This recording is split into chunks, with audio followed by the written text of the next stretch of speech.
Mastering the Mini number 9 is a pinwheel with extra triangles. So we did the pinwheel with number 8, which was just basic triangles. We're going to add in another triangle here so that these are 2 mini triangles with 1 larger triangle for our pinwheel. The fabric used on this one's awfully busy, and so I went with starker fabrics here. So this is my busy fabric. This is going to be my larger triangles, and these are going to be my smaller triangles. I need 4 of every single triangle. So this square measures 3 inches across, and so we have a 3-inch square, and then over here we have 2 and 5/8 inch squares. And so what we're going to do here is this square, since this is our big triangle, is going to get cut into 4 triangles here. So I'm simply cutting down the diagonal right there, and now I have my 4 big triangles for my pinwheel. For the larger triangle, the larger square, I'm going to cut this into 4 triangles. So I get to cut it down the diagonal twice. I'm going to cut it that way, and then try not to move anything, and cut it the other way. Now I want to put these triangles together so that I have a big triangle. So we have 2 short edges and we have 1 long edge. We're going to stitch one of those short edges together. I am going to test my seam allowance, as I always do with these mini blocks. And so what I've done is I've cut one, I've sewn one, and now I'm going to go and make sure that when I line it up here with my other one, that everything's lining up nicely. We're good.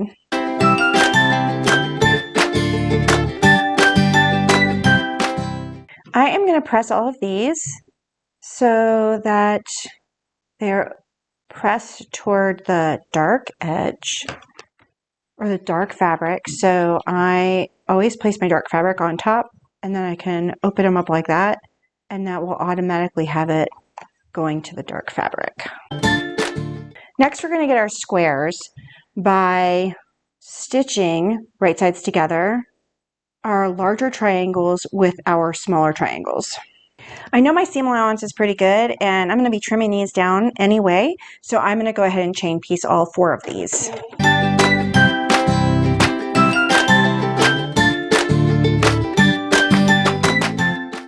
So when I go to press this, the side that has the most fabric is going to want to automatically press that way, so I am going to let that fabric do it.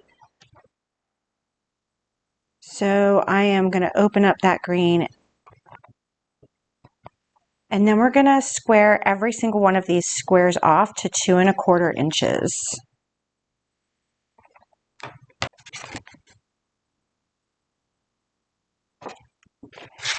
That one's good. It really helps to have a pinwheel nearby so that you can know which direction you're going with. Those greens are going to come into the center. And I love how the dark and the light sets off that green. Now we're just going to stick these together like we would a 4-patch, knowing that our seams right here, our center seam right here, is going to nest in perfectly, and then I'm lining up my edges with my 1/4 inch seam. Nesting these 2 together.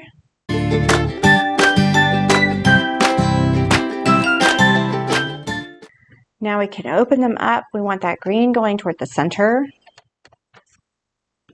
Right there, I want one of my seams going one way, one of my seams going the other, so that I can nest them up. It's a big old mess right now, but it's going to iron out beautifully.